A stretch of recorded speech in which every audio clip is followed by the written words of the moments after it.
आपका स्वागत। सुबह सुबह सुबह क्या नाम है, श्री कृष्ण कुमार केसरी जी, आपका नाम लेके क्लास की शुरुआत की जाए। और आपका नाम लेते ही मैसेज रुक गया है। ठीक है बच्चे, जल्दी से लाइव आओ। ठीक,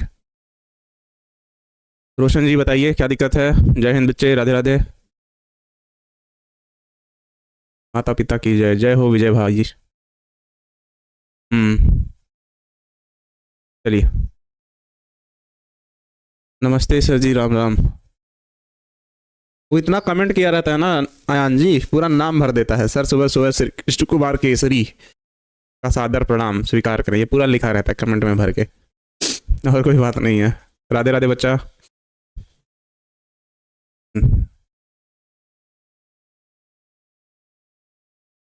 चलिए,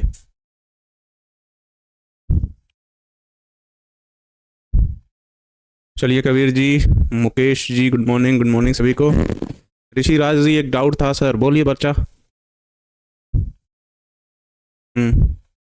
ठीक है, हम भाऊ अभिषेक जी। चलो,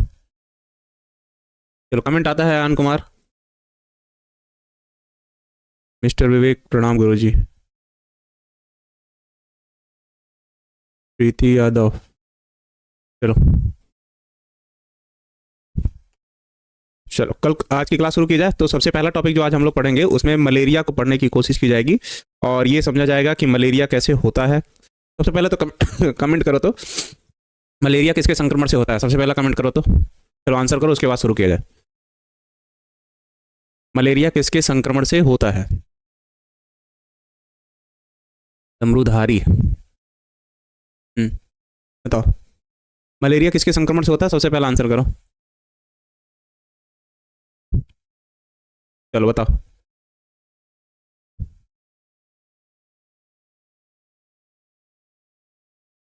प्लाज्मोडियम। अब प्लाज्मोडियम का वाहक कौन है? जो देखो एड्स एक बच्चा लिख रहा है, मादा एनाफिलीज। देखो, जब अगर पूछेगा मलेरिया किसके कारण फैलता है, वाहक कौन है, तब आप मच्छर का नाम लिखिए। लेकिन अगर ऑप्शन में प्लाज्मोडियम है तो प्लाज्मोडियम टिक कीजिएगा, इस बात का ध्यान रखिएगा, ठीक है ना। चलो, इसमें बहुत सारे वैज्ञानिकों का नाम है, उस नाम को एक बार पढ़ लो पहले तो। इतने सारे वैज्ञानिक है कि कंफ्यूज हो जाओगे, पर उसको एक जगह फिर लिख लिया जाएगा, इस बात का भी ध्यान रखना।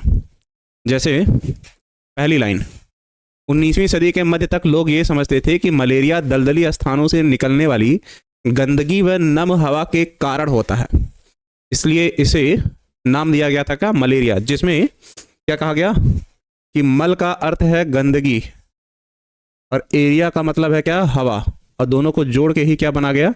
मलेरिया। तो अगर ऑब्जेक्टिव में पूछे कि मलेरिया शब्द का क्या अर्थ है, तो मलेरिया शब्द का अर्थ होता है गंदी हवा, ठीक है ना। इसमें पहले तो एक एक लाइन अच्छे से पढ़ लो, उसके बाद फिर आगे समझा जाएगा, ठीक। सर ऑफिशियल मॉडल पेपर में से देखो, उसमें से तो चांसेस कम ही है, क्योंकि जो ऑफिशियल मॉडल पेपर बनाया गया होगा वो पिछले कई सालों के पेपर से ऑब्जेक्टिव क्वेश्चन निकाल के बनाए होंगे। जरूरी नहीं है कि मॉडल पेपर से क्वेश्चन आए, तो आप ये छोड़ दीजिए कहना कि मॉडल पेपर से क्वेश्चन आते हैं क्या, नहीं। जो क्वेश्चन आए हुए हैं पिछले कई सालों में, वो सारे क्वेश्चन मॉडल पेपर में हैं, कुछ इस तरीके से, ठीक है ना। हाँ, उल्टा उसको थोड़ा सा समझिए, कहने का तरीका बदल लीजिए, ठीक। दूसरा लाइन क्या लिखा है? दूसरी लाइन लिखा है, मच्छर से इसका संबंध लांसीसी ने सबसे पहले जाना था।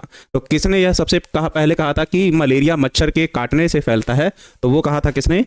लांसीसी नामक वैज्ञानिक ने। दूसरी लाइन क्या याद रखेंगे? लेवरान ने 1880 में पता लगाया कि मनुष्यों में मलेरिया प्लाज्मोडियम के संक्रमण से होता है। इन्होंने ही सबसे पहले प्लाज्मोडियम को मनुष्य की लाल रुधिर कणिकाओं में देखा था। तो प्लाज्मोडियम को मनुष्य की लाल रुधिर कणिकाओं में किसने खोजा था? लेवरान ने। और किसने यह सबसे पहले कहा कि मलेरिया प्लाज्मोडियम के संक्रमण से होता है? तब भी लिखोगे क्या? लेवरान ने। अभी एक जगह इसको लिख लिया जाएगा छोटा छोटा करके, ताकि आसानी से याद हो जाए, ठीक। चलो, अगली लाइन क्या लिखा है? गाल्जी, कैमिलो गाल्जी जो थे, ने सबसे पहले कहा कि प्लाज्मोडियम मलेरी की कुछ प्रावस्थाएं मनुष्य के लाल रुधिर कणिकाओं में देखा, और लेवरान की खोज का क्या किया? समर्थन किया। तो किसने लेवरान की खोज का समर्थन किया था? तो गॉल्जी, कैमिलो गॉल्जी ने।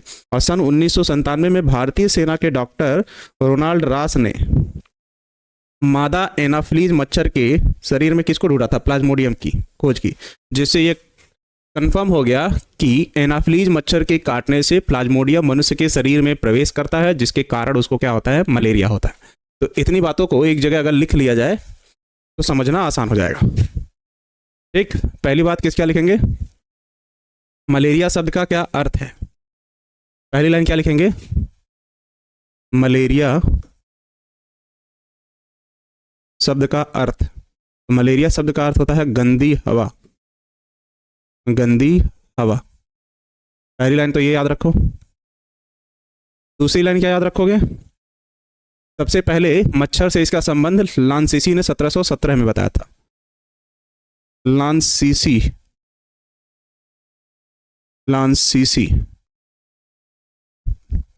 ने 1717 में इसका संबंध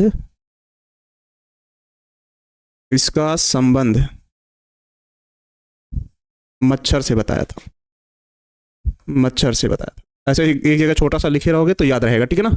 सर जी न्यू स्टूडेंट हूँ, सिलेबस कैसे कंप्लीट करें। बच्चे रोज का टारगेट डिसाइड करो कि कम से कम इतना लेक्चर देखना है और अच्छे से। ठीक, अगली लाइन क्या देखोगे,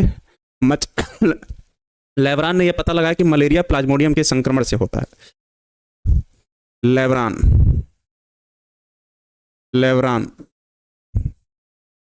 कब पता लगाए थे, 1880 में। इन्होंने कहा कि मलेरिया प्लाज्मोडियम के संक्रमण से होता है, प्लाज्मोडियम के संक्रमण से होता है, प्लाज्मोडियम के संक्रमण से होता है। अगली लाइन क्या याद रखोगे, गाल्जी ने प्लाज्मोडियम मलेरिया की कुछ अवस्थाओं को किसमें देखा था, लाल उधिर कणिकाओं में देखा था।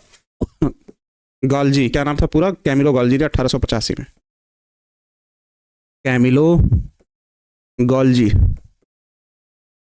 ने 1885 में प्लाज्मोडियम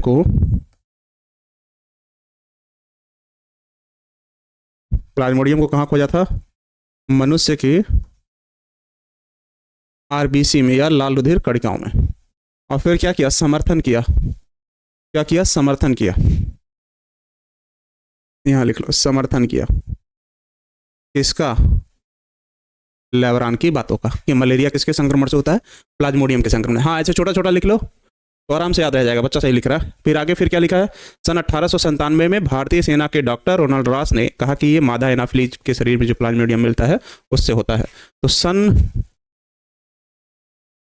1897 में भारतीय सेना के डॉक्टर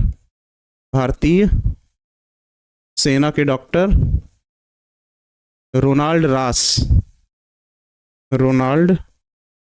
रॉस ने यह कहा कि यह मादा एनाफ्लीज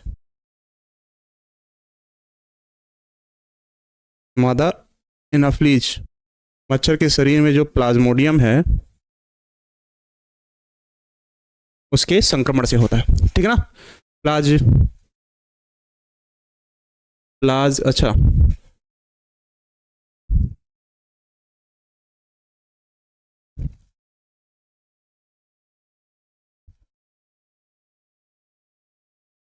ठीक है ना। चलो अब बात समझ आएगी, इतनी बातें याद रख लोगे। हाँ, चलाना पड़ेगा क्या यार। चलो, हैप्पी बर्थडे रोहित कुमार जी। इतनी बात याद रख लोगे आप, छोटी छोटी बातें हैं, याद रखो। मलेरिया शब्द का अर्थ क्या होता है, ऑब्जेक्टिव के लिए भी हो जाएगा, गंदी हवा। दूसरा, किसने सबसे पहले कहा कि मलेरिया मच्छर के काटने से होता है, तो वो हो जाएंगे कौन, लांसीसी। तीसरी लाइन, किसने यह सबसे कहा कि मलेरिया प्लाज्मोडियम के संक्रमण से होता है, तो वो हो जाएंगे लेवरान। किसने यह कहा कि प्लाज्मोडियम, मच्छर भी ना एकदम परेशान करके रख दिए हैं यार।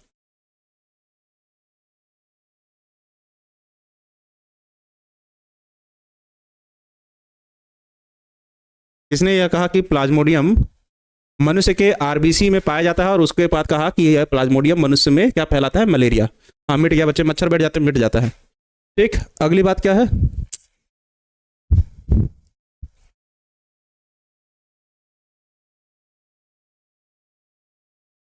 किसने यह कहा कि मलेरिया मादा एनाफ्लीज के काटने से फैलता है, क्योंकि उसके शरीर में क्या पाया जाता है, प्लाज्मोडियम पाया जाता है। तो ये थे कौन, रोनाल्ड रास, ठीक है ना। और ये किस में कार्यरत थे, तो भारतीय सेना में।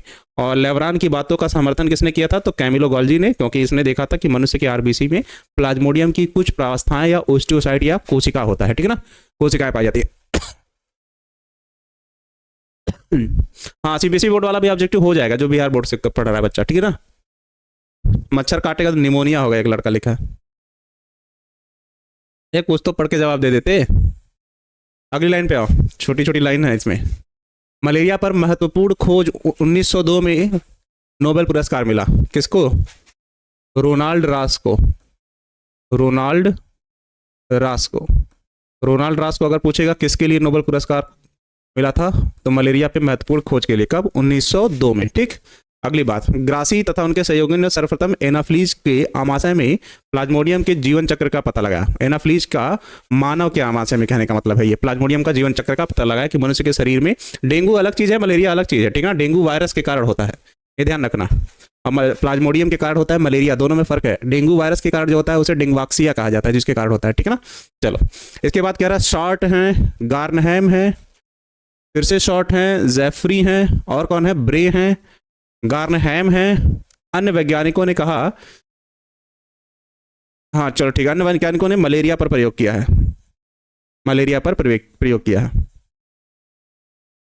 तो कभी कभी नाम देके पूछ लेता है कि ये वैज्ञानिक किससे संबंधित हैं, तो ये वैज्ञानिक संबंधित है किससे, क्या जी हो जाएगा, तो मलेरिया से। तो अब हम ऑब्जेक्टिव क्वेश्चन कुछ पूछना चाह रहे हैं, उसका जवाब दीजिएगा।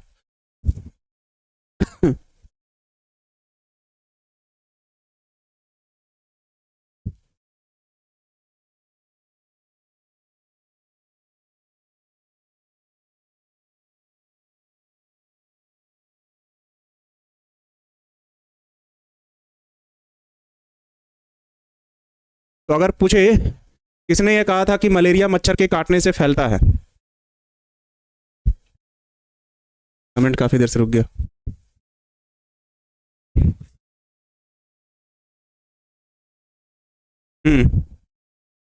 चलो बताओ, रोनाल्ड रास को नोबेल पुरस्कार किसके लिए मिला था, रोनाल्ड रास को नोबेल पुरस्कार किसके लिए मिला था, लांसीसी वगैरह, ठीक है, चलो ठीक है। गोनाडोट्रोपिन एक हार्मोन है यार, जो टेस्टिस के लिए रिलीज होता है, ठीक है ना, गोनाडोट्रोपिन रिलीजिंग हार्मोन कहते हैं उसको, लेब्रान, ठीक। मलेरिया की खोज के लिए किसने मलेरिया के प्लाज्मोडियम को मनुष्य के लाल रुधिर कणिकाओं में खोजा था, ये बताओ, किसने मलेरिया के को मनुष्य के लाल रुधिर कणिकाओं में खोजा था, तो लाल रुधिर कणिकाओं में खोजने वाले कौन है, कैमिलो गॉल्जी, ठीक। चलो, फिर कह रहा उद्भवन काल ये कितने दिनों में होता है, तो कह रहा मानव में पोषक के शरीर में प्लाज्मोडियम की स्पोरोजोइट, मतलब वो कोशिकाएं, प्रवेश करने से लेके रोग के प्रथम आक्रमण तक के समय को क्या कहते हैं, उद्भवन काल कहते हैं। कहने का मतलब ये कि प्लाज्मोडियम का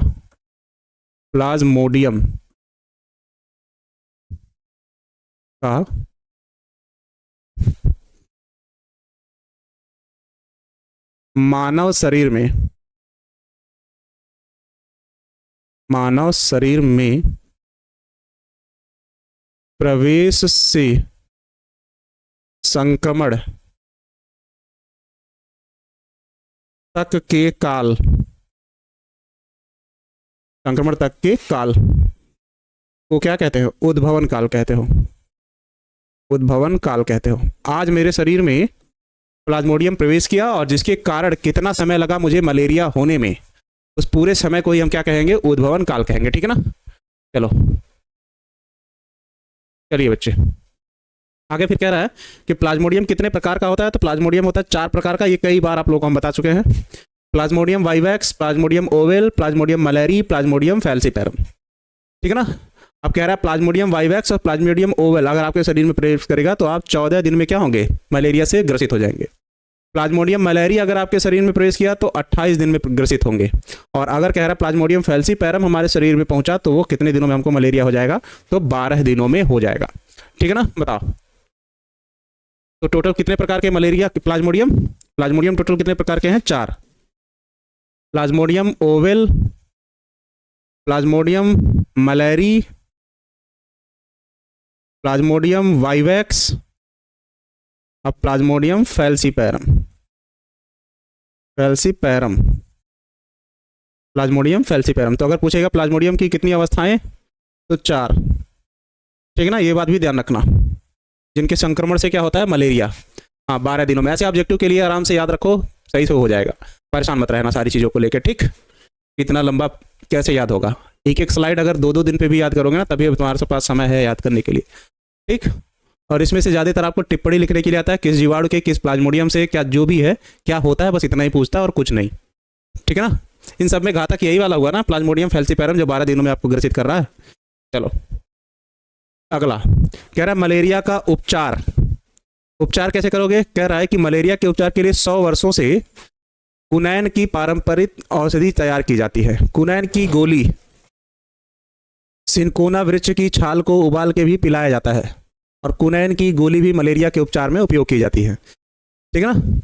और इसके उपचार हेतु कुछ औषधियाँ प्रयोग करते हो, एंटीब्रिन, वैसोक्वीन, नेवाक्वीन, मैनोब्रिन, मेलोसाइड, एम्पिक्विन या रिचोसिन। आपके ऑब्जेक्टिव में इस दवा का नाम पूछा हुआ है, इस दवा का नाम आपके ऑब्जेक्टिव में पूछा है। रिचोसिन नामक औषधि का उपचार किसके उपचार में करते हैं, तो मलेरिया के। बाकी सब दवाइयों के बारे में अभी नहीं पूछा हुआ है। यह पूछा है कि किस वृक्ष की छाल को मलेरिया के उपचार में उबालकर पिलाया जाता है, तो सिनकोना, सिनकोना वृक्ष की छाल को।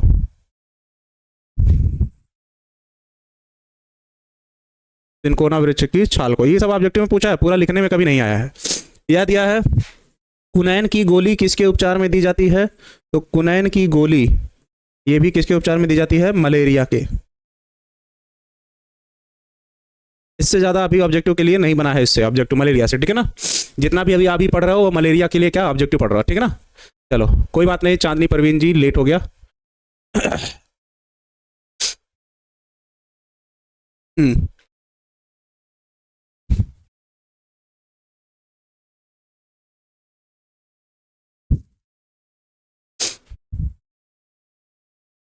टाइपिस्ट जी को काम बढ़ गया, और 10 लोग टाइपिस्ट वाले हैं, फिर भी दिक्कतें हो ही जाती हैं,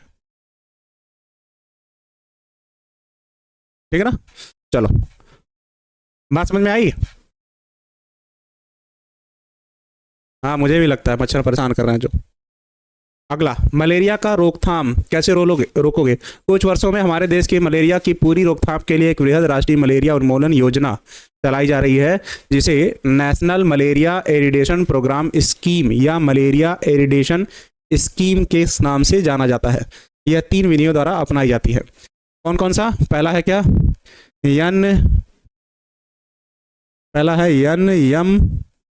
NMEP, दूसरा क्या है MES। इसी को ऑब्जेक्टिव में पूछा था, मेस नामक योजना कब चलाई जाती है, तो M का अर्थ है क्या, मलेरिया, ठीक है ना। एन का मतलब है national malaria eradication programme, malaria eradication scheme. ये दोनों मलेरिया से लोगों को जागरूक करने के लिए भारत में क्या चलाई जाती है, योजना चलाई जाती है, ठीक है ना। टिप्पणी लिखने के लिए आएगा बच्चे कि मलेरिया पर संक्षिप्त टिप्पणी लिखिए, विस्तृत नहीं, संक्षिप्त टिप्पणी। तो अगर आपको इतनी बातें पढ़ लोगे तो कुछ बातें तो एग्जाम तक याद रह जाएंगी, जरूरी नहीं है कि आप थोड़ा सा पढ़ो थोड़ा पूरा याद रहे। तो क्यों ना इसके बारे में छोटी छोटी जानकारियां ग्रहण की जाए ताकि आराम से याद रहे, ठीक है ना। चलो आगे, सबसे पहला काम क्या करते हो मलेरिया से बचने के लिए, मच्छरों को मारने का काम करते हो, जिसे कहा जाता है मच्छरों का संहार। सर आप सुनते कहाँ है, टाइपिस्ट जी को समझाइए प्यार से, ठीक है। रोगों से बचाओ क्या करोगे, मच्छरदानी का प्रयोग करोगे, घरों के आसपास जल इकट्ठा नहीं होने दोगे, इन सब चीजों को। और रोगियों को उचित उपचार, तो उपचार में तो अभी लिखे हो कुनैन वृक्ष की छाल, सॉरी कुनैन की गोली, सिनकोना वृक्ष की छाल और कुछ औषधियां दी जाती है ताकि उसको क्या हो, मलेरिया ना हो, ठीक है ना। अब इसको शॉर्ट फॉर्म में देखो कैसे याद करोगे। आ गया, मच्छर जी कहाँ परेशान किए हैं। चलो पहले पेज पे आ जाओ, अभी देखो आराम से याद हो जाएगा। मलेरिया शब्द का अर्थ क्या है, गंदी हवा। लांसीसी ने इसका संबंध सबसे पहले किससे बताया, मच्छर से।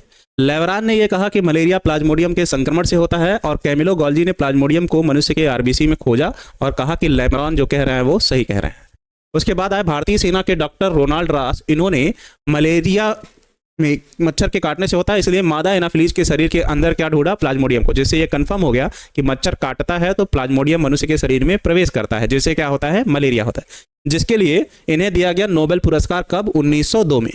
उसके बाद कह रहा है एनाफिलीज मच्छर के संक्रमण की प्रावस्थाओं को मनुष्य के आमाशय में भी खोजा गया, किसके द्वारा, ग्रासी के द्वारा। और कुछ वैज्ञानिक ऐसे थे जब ये प्रयोग चलने लगा तो जैसे गारनहम, शॉर्ट, ब्रे, ये सब लोग मिलकर प्लाज्मोडियम पर क्या किए, अपने अपने राय व्यक्त किए। ठीक, हाँ। फिर कह रहा है कि उसका उद्भवन काल क्या होता है, मलेरिया का प्लाज्मोडियम शरीर में प्रवेश करने से लेकर पहले संक्रमण के फैलने तक की अवस्था को क्या कहते हो, उद्भवन काल कहते हो। जिसमें प्लाज्मोडियम कितने प्रकार का है, 4, plasmodium vivax, plasmodium malariae, plasmodium ovale, plasmodium falciparum. इन चारों में सबसे ज्यादा खतरनाक कौन है, तो प्लाज्मोडियम फैल्सीपेरम, जिसके संक्रमण से आपको क्या हो जाता है, मलेरिया 12 दिनों में। अगला, मलेरिया के उपचार के लिए क्या दिया जाता है, कुनैन की गोली दी जाती है, सिनकोना वृक्ष की छाल दी जाती है, साथ ही कुछ एंटीबायोटिक औषधियां दी जाती हैं, जैसे मैनोब्रीन, एंटीब्रीन, बेसोक्वीन, नेराक्वीन, रिसोचीन, एम्फीक्वीन, ऐसे करके बहुत सारी औषधियां दी जाती है। ठीक, आगे मलेरिया के रोकथाम के लिए भारत सरकार ने कौन कौन सी योजनाएं चलाई हैं। मलेरिया के उपचार के लिए भारत ने नेशनल मलेरिया एरिडेशन प्रोग्राम या मलेरिया एरिडेशन स्कीम नामक योजना चलाई है, जिसे मेस भी कहा जाता है, जिसमें मलेरिया से बचने के लिए कितनी विधियां अपनाई जाती हैं, 3 विधियां अपनाई जाती हैं। पहला, मच्छरों को मारकर, दूसरा, रोगों से बचकर, तीसरा, रोगों का उचित उपचार करके। चलो अब बताओ, TRNA का फुल फॉर्म ट्रांसफर आरएनए है। अब बताओ, याद हो जाएगा मलेरिया के बारे में। यूपी बोर्ड के भी बच जाएंगे क्या? यूपी बोर्ड में बच्चे पूरा मलेरिया ही पूछता है कि मलेरिया किसे कहते हैं, मलेरिया के पूरे कारण, प्रभाव, लक्षण सब पूछ लेता है 5 नंबर में। ठीक, अब याद हो जाएगा। बताओ,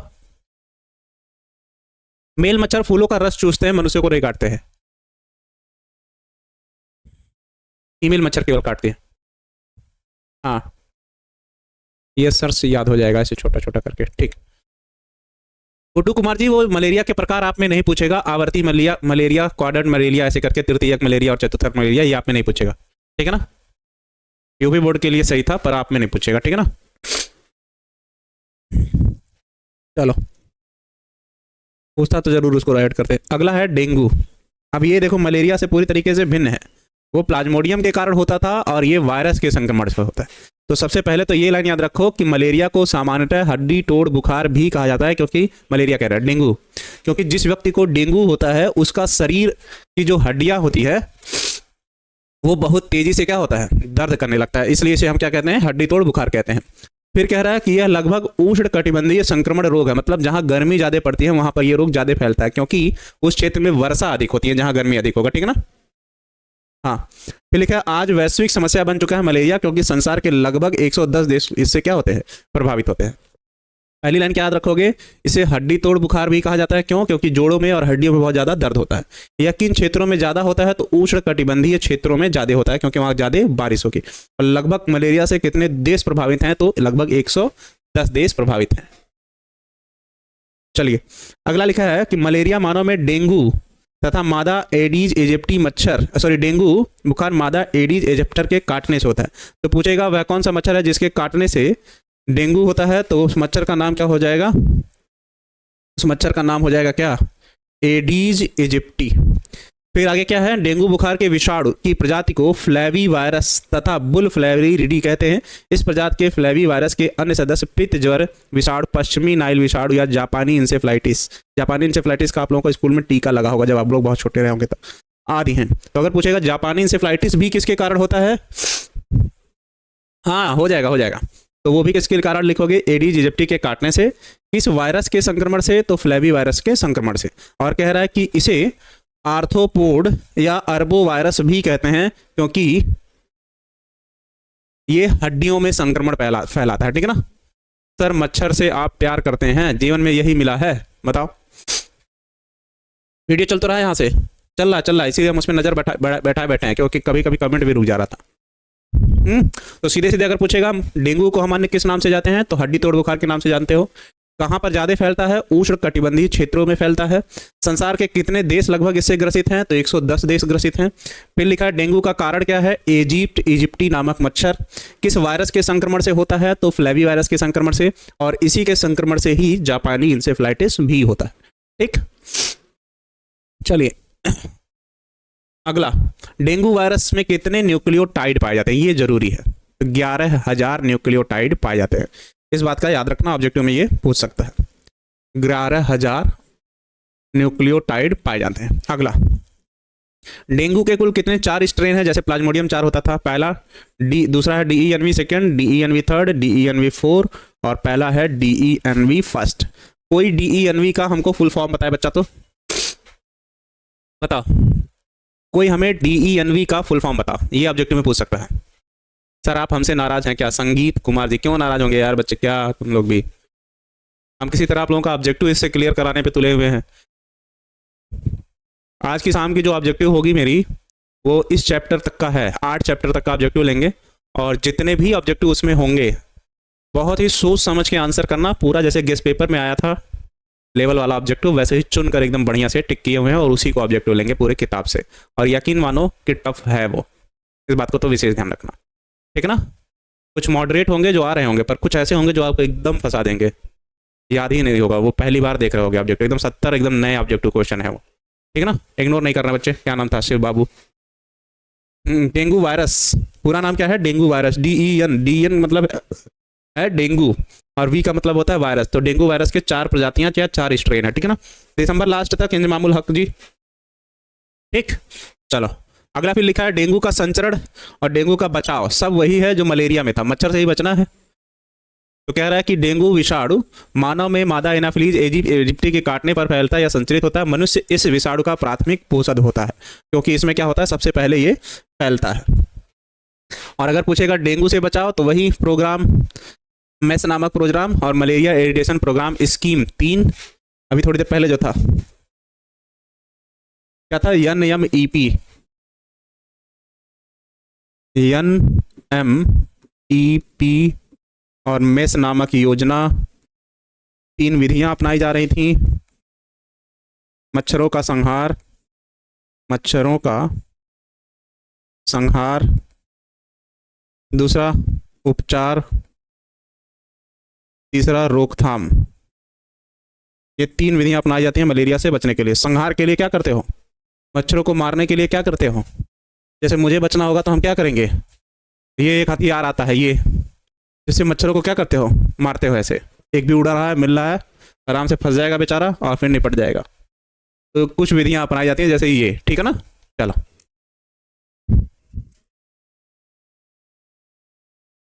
नहीं विष्णुपाल जी, नाराज क्यों होंगे आपसे बच्चे, बताओ। तो अगर पूछेगा मलेरिया से बचने के लिए भारत सरकार ने कौन कौन सी योजना चलाई है, तो वो है national malaria eradication programme, malaria eradication scheme, ठीक है ना। चलो मेरे पास भी है ये। अभिषेक सर जी आज मेरा बर्थडे है। पुनीत जी हैप्पी बर्थडे। मच्छरों का संहार कर दीजिए। नहीं अभी 1 शॉट नहीं हुआ है, जब तक चैप्टर खत्म नहीं होंगे आपके 1 शॉट स्टार्ट नहीं होंगे। दिसंबर लास्ट तक तो जाएगा ही, ठीक है ना। अभी आज कितना तारीख है? हमारे पास भी है, ये सारे बच्चे कमेंट कर रहे हैं। अगला आ जाओ, इन्फ्लुएंजा। इसको पढ़ने से पहले एक चीज बना लो। अगला आओ इन्फ्लुएंजा पे, और इसको पढ़ने से पहले एक चीज बना लो।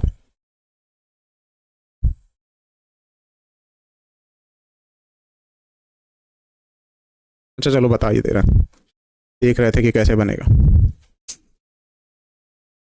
लो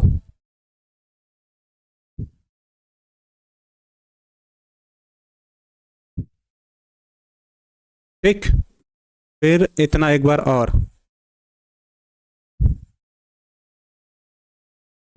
फिर यही इधर बढ़ा लो,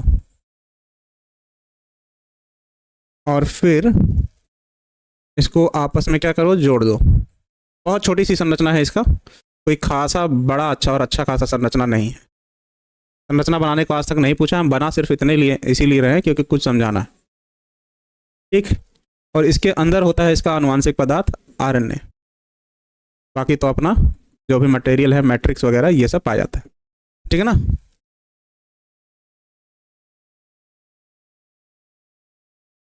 कुछ इस तरीके से, हालांकि कभी इसकी संरचना पूछी नहीं गई है, पर एक चीज पूछा गया जिसके लिए हम इसको बना रहे हैं। जैसे यहाँ से एक लाइन हम खींचे इस तरीके से, हालांकि होता नहीं है, और यहाँ से खींचे एक लाइन, तो ये क्या, कौन सा अक्षर अल्फाबेट दिख रहा है आपको? तो ये अल्फ़ाबेट आपको दिखता है डी। तो एक बार पूछा है वह कौन सा वायरस है जिसकी संरचना डी शेप होती है, तो होता है इन्फ्लुएंजा वायरस।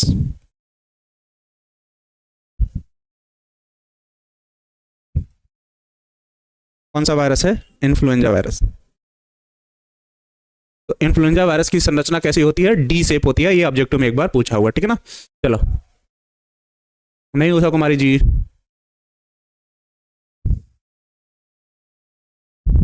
हाँ 2 नंबर में पूछा है सर, हाँ सही है। चलो, तो इसको देखते हैं। कह रहा है कि इन्फ्लुएंजा आर्थोमिक्सो वायरस, ये आर्थो होगा, आर्थो मिक्सो वायरस के कारण होता है। इस वायरस का आनुवांशिक पदार्थ या जीनोम आरएनए होता है जिसके चारों ओर प्रोटीन व लिपिड के परत या आवरण पाए जाते हैं और ग्लाइकोप्रोटीन का भी बना होता है। विषाणुओं में न्यूरामिनिडेज नामक एक एंजाइम होता है जिसके द्वारा यह श्वसन मार्ग की एपिथेलियम या रक्षात्मक कोशिकाओं से क्या होता है? संक्रमित हो जाता है, जिसके कारण स्ट्रेप्टोकोकस ओरियस और स्ट्रेप्टोकोकस निमोनिया आदि द्वारा द्वितीयक संक्रमण हो जाता है, जिससे न्यूमोनिया रोग विकसित हो जाता है। यह संक्रमण शिशुओं और वृद्ध व्यक्तियों के लिए क्या होता है? घातक होता है। तो सबसे पहले कह रहा है कि ये जो डी शेप वायरस है, इसमेन बाहर की तरफ ये जो संरचना पाई जाती है नोब, कल HIV वाले में भी इसको पढ़े थे। इसमें एक एंजाइम पाया जाता है न्यूरामिनिडेज नामक क्या पाया जाता है? एंजाइम पाया जाता है। इसका संक्रमण से ये हमारे श्वसन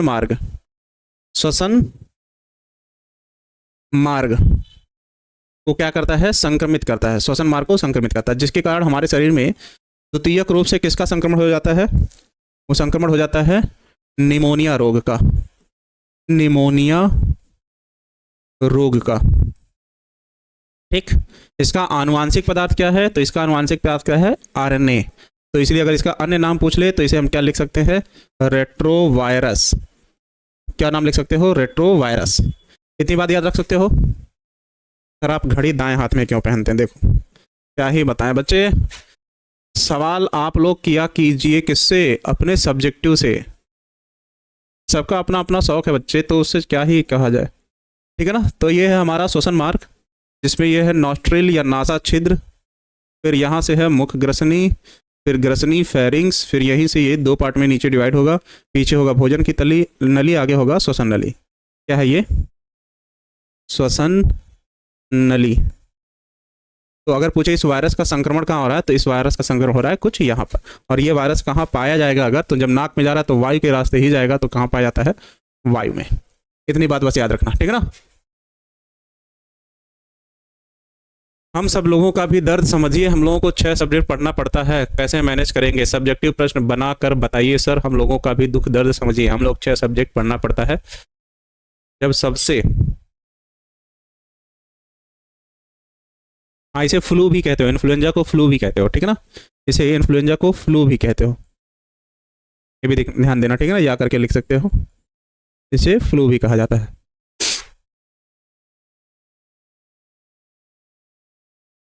चलो, हमको 2 दिन तो इस हफ्ते में लेना रहता है क्लास, कॉमन क्लास एक तरीके से समझिए। तो आज ऑब्जेक्टिव लेते हैं और कल लाएंगे लघु उत्तरीय प्रश्न।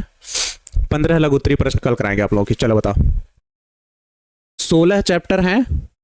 16 चैप्टर में से जितने भी मुझे लघु उत्तरीय इंपॉर्टेंट लगेंगे हर चैप्टर से पहले, तो कल शॉर्ट आंसर करा देंगे। चलो, शॉर्ट आंसर वाले कितने क्वेश्चन कराएंगे? 15 क्वेश्चन।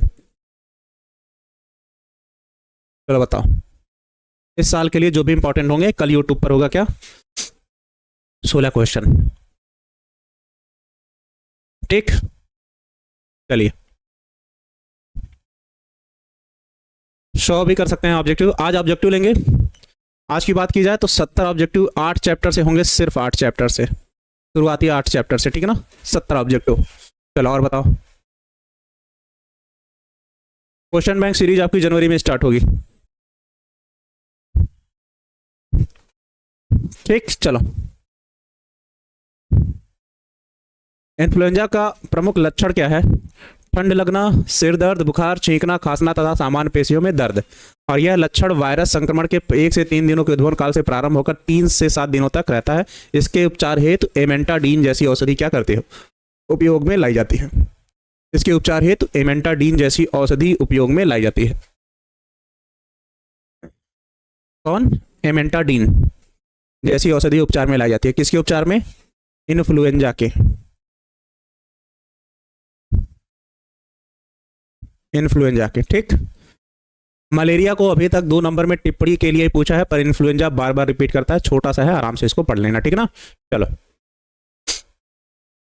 सर हम यूपी बोर्ड से हैं, केशव सिंह जी। अच्छी बात है बच्चे, एनसीईआरटी तो हर जगह कॉमन है और हर जगह क्वेश्चन भी तो कॉमन ही होंगे, पर लिखने का तरीका बदल जाता है। यूपी बोर्ड में केवल 5 ऑब्जेक्टिव आते हैं, 5 से 6 ऑब्जेक्टिव आते हैं। हाँ अब एक बढ़ गया है, बाकी सब 70 नंबर के पेपर में 65 नंबर लिखने वाले आते हैं। तो बच्चे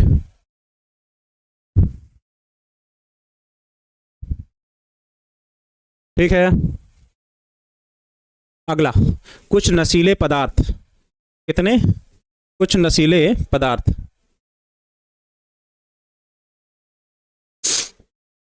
नशीले पदार्थों में 2 नंबर में ये भी पूछा हुआ है, ओपियाइड्स। यह नशीला पदार्थ, 1 मिनट कलर चेंज कर लेने दो।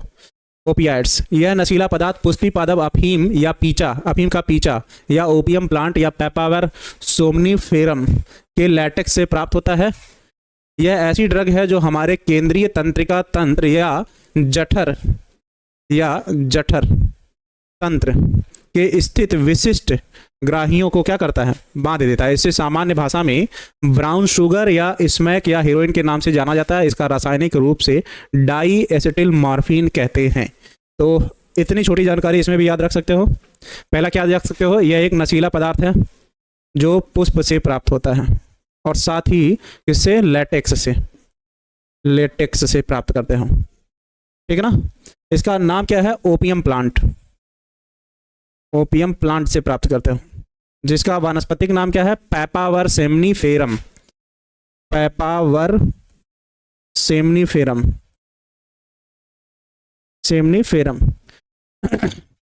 आक्रमण किसका होता है इस पर? आक्रमण किस पे करता है ये? तंत्रिका तंत्र पर। किस पर? जठर तंत्रिका तंत्र भी लिख सकते हो, जठर तंत्रिका तंत्र पर। अरे यार ये मच्छर भी ना। एक सामान्य भाषा में इसे क्या कहते हो? सामान्य भाषा में इसे क्या कहते हो? तो सामान्य भाषा में इसको कहते हैं क्या? Brown sugar.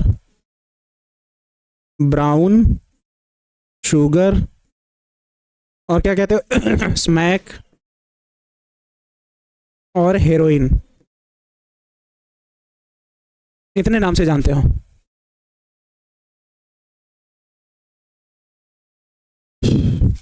और इसका रासायनिक नाम क्या है? इसका रासायनिक नाम है डाई एसिटिल मॉर्फिन। क्या नाम है? Diacetylmorphine. इसका रासायनिक नाम क्या है? Diacetylmorphine. हाँ पूर्णिया का भी हम नहीं गए बच्चे।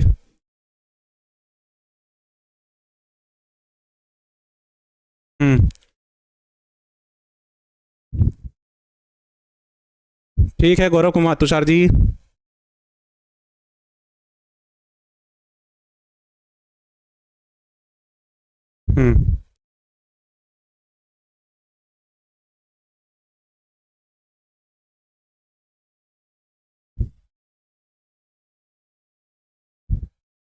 चलिए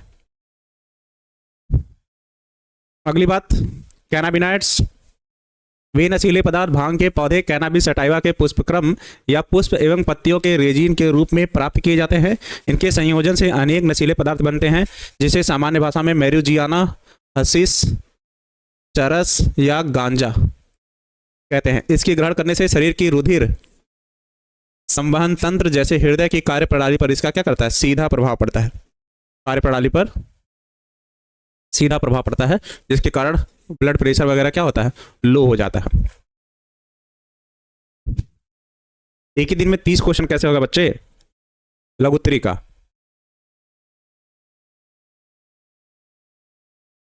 बताओ।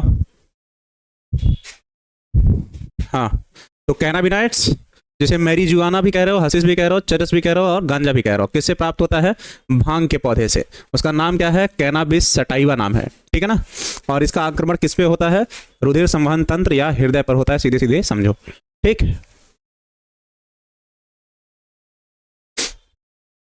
चलो हाँ 15 30 क्वेश्चन नहीं, अगला, कोका एल्किलाइड्स, इसे क्या कहते हो? इसे कोकीन कहते हो।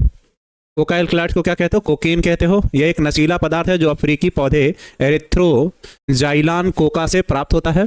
यह डोपामिन तंत्रिका प्रेरक के परिवहन में बाधा डालता है। इसके सेवन से तंत्रिका तंत्र उत्तेजित हो जाती है तथा सुख की अनुभूति होती है। किसकी?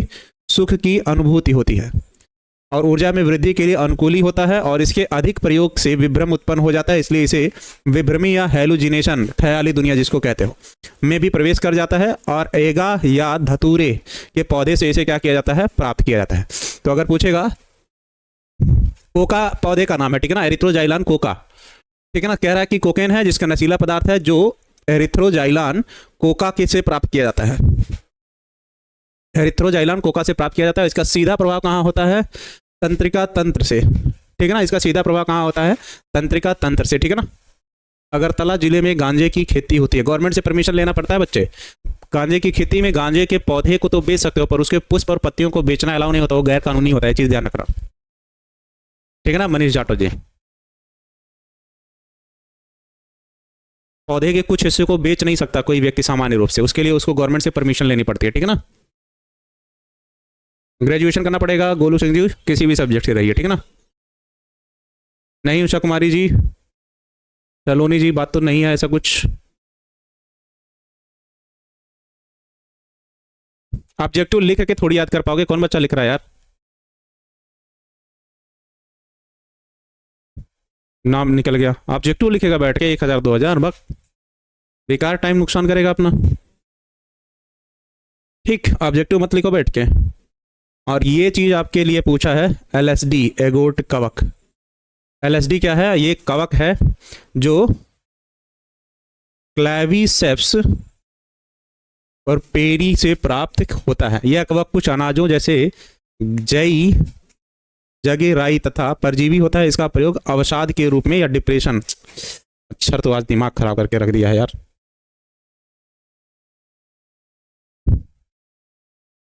डिप्रेशन के रूप में किया जाता है, ठीक है ना। बाकी सब क्या है? नशीले पदार्थों के नाम है। एलएसडी का पूरा नाम क्या है? लाइसर्जिक अम्ल। मच्छर तो एकदम क्या ही बताएं, ठीक है ना। चलो देखो, ऑब्जेक्टिव क्वेश्चन तैयार करने का, इसके बाद कुछ नहीं पढ़ना है, सुन लो पहले। ऑब्जेक्टिव क्वेश्चन तैयार करने का सबसे बढ़िया तरीका अगर कोई है तो पर डे 2 या 1 मान लो, चलो 1 कर सकते हो। यहां समझो तुम्हारे 70 ऑब्जेक्टिव आते हैं, 70 ऑब्जेक्टिव आते हैं, 30 शॉर्ट आंसर आते हैं, ठीक, और 10 आपके आते हैं क्या? Long answer, long answer. 70 में से तुमको करना कितना है? 35, और सब 1 नंबर का है, हो गया 35 नंबर। 30 में से कितना करना है? 10, और 1 है 2 नंबर का, तो ये हो गया 20 नंबर। और 10 में से कितने करने हैं? 5, और पांचों 5 नंबर के हैं, तो वो हो जाएगा 25 नंबर। तो 5 5 10, 4 2 4 4 8, 2 2 4 3 7, कितने नंबर का कर दिया यार हम? 2 2 4 3 7, अच्छा ये 3 करने हैं ऑब्जेक्टिव, 6 आते हैं, 6 और 3 करने हैं यार मैं भी कंफ्यूज हो रहा हूँ। 6 क्वेश्चन आते हैं और ये 5 नंबर के होते हैं, जिसमें से तुमको करने के 10 आते हैं, जिसमें से 10 आता है ना, 6 लॉन्ग आता है, सॉरी लिखे शुरुआत में गलत है, तभी तो कह रहे हैं कि हम 0 6 6 आते हैं, 3 करने होते हैं, और एक क्वेश्चन 5 नंबर का है तो ये हुआ 15। अब जोड़ो, 5 5 10, 3 2 5, 1 6 और 1 7 नंबर का, ये 75 नंबर का पेपर। अब क्या करो, हाँ ठीक है छोड़िए, हम गलती में जल्दी से लिख दिए। इसके लिए क्या करो, रोज यूट्यूब पे जाओ, यूट्यूब पे जाओ और एक ऑब्जेक्टिव डाउनलोड करो, एक ऑब्जेक्टिव डाउनलोड कर लो। इसके लिए क्या करो, रोज घर पे, ये सभी सब्जेक्ट के लिए, ऑल सब्जेक्ट की बात कर रहे हैं, ऑल सब्जेक्ट की। इसके लिए क्या करो, तुम कम से कम एक शॉर्ट आंसर हर सब्जेक्ट से लिखने की कोशिश करो, और इसके लिए भी एक लॉन्ग आंसर ऑल सब्जेक्ट का रोज लिखने की कोशिश करो। तुम कितना भी कोशिश कर लो बच्चे कि ऑब्जेक्टिव तुम याद कर लो, ये तुम आप 35 में 35 सही कर सकते हो, ये मैं मान लूंगा, ये बात मैं मान लूंगा कि तुम 35 में 35 सही कर सकते हो, ठीक है ना। चलो ठीक, लेकिन इस इधर नीचे जो ये वाला हिस्सा लिखे हो, ये अपने दिमाग में एकदम बैठा लो, ये एकदम दिमाग में बैठा लो कि 20, 10, 30 और 35 नंबर जो ये है मार्क, ये लिखना है। और अगर अच्छे से नहीं लिखे, अगर 30 भी मिल रहा है तो 30 35 कितना हो जाएगा, 65 हो जाएगा। और आपका प्रैक्टिकल में बहुत जान पहचान होगा, तभी जाके वो आपको 30 देगा, तब जाके ये 95 होगा। तो आपका प्रैक्टिकल नंबर तो डिसाइड कर ही रहा है सबसे पहला। दूसरा, आपका ये लिखना आप ना भूलिए कि आपको लिखित एग्जाम देना है।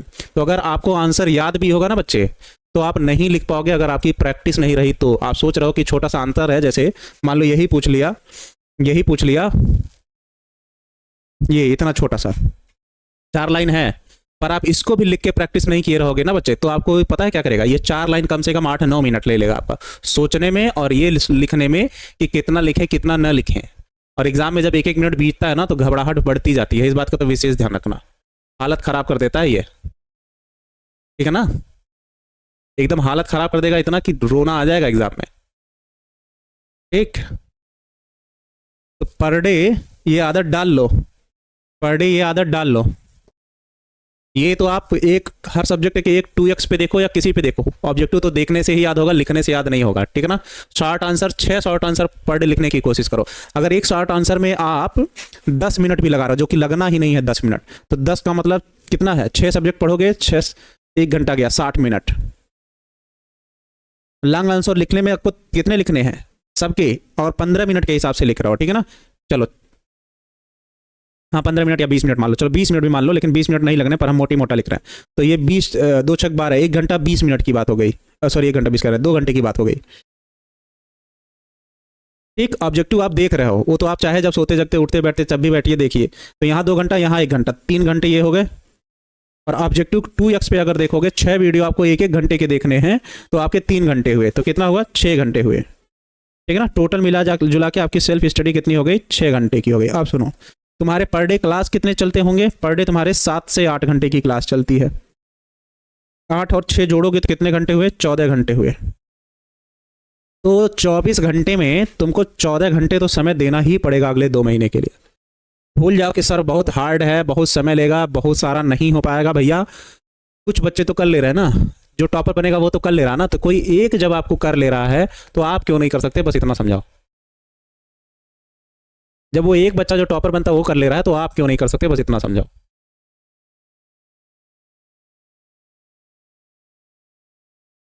ये मोटी मोटा हम जोड़े हैं, 6 घंटे सेल्फ स्टडी, एक दिन आपको लगेगा, लेकिन जैसे ही आपको क्लियर हो जाएगा कि आज क्या करना है क्या नहीं करना है, वो सीधे 4 घंटे पे आएगा, 3 घंटे पे आएगा, इतना फास्ट हो जाएगा आपका लिखना।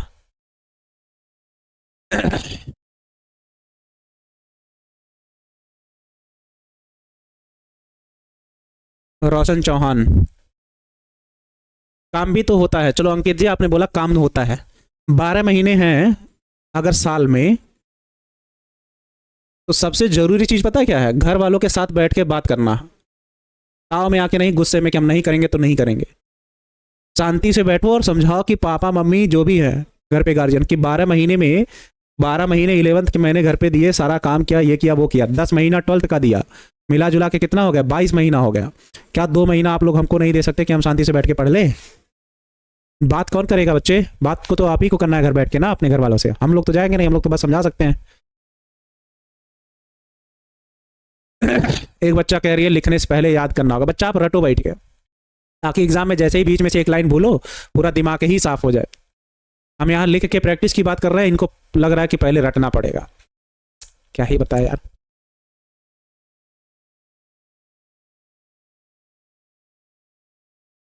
आदत डाल लो पढ़ने की और लिखने की भी, बहाने बनाना छोड़ दो, ठीक है ना। इसके अलावा और कोई ऑप्शन नहीं है तुम लोगों के पास। 2 महीना मोह माया त्याग के, शादी ब्याह त्याग के, जो भी कहो, चुपचाप पढ़ लो, तुम्हारे ही काम आएगा। Practice is the best result, सही लिखा है जो भी लिखा है बच्चा।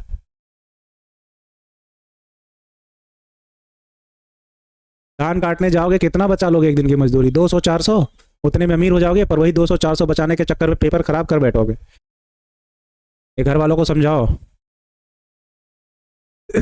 चलो कल मिलते हैं। गुड नाइट, आराम से ख्याल रखो दिन भर और पढ़ने पे ज़्यादा फोकस करो, ठीक।